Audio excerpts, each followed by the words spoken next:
Мештаните од Велешкото село Нежилово останаа без единствениот силски пат кој го има за поминување на реката Бабуна, за да стигнат до своите имоти.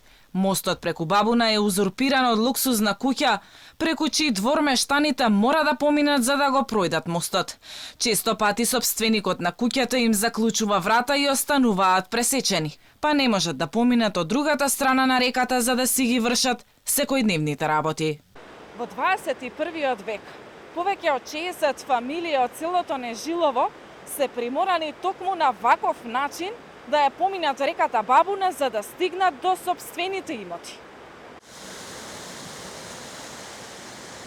Мештаните велат дека патот и коритото на Бабуна биле во сопственост на државата, но сопственикот на имотот местото го одобил преку размена на негово земјиште со државно.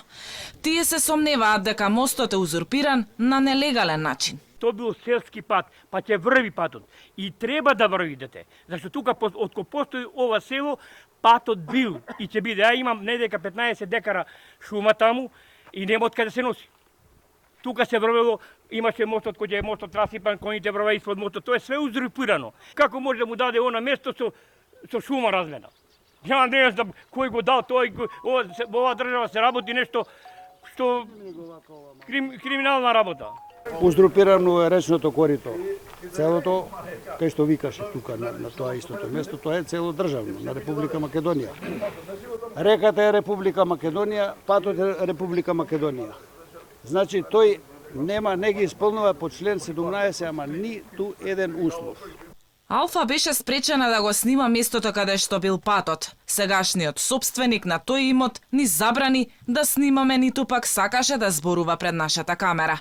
Откако ние пристигнавме, беше видно растревожен и упати ни за закани до нашата екипа, но и до жителите.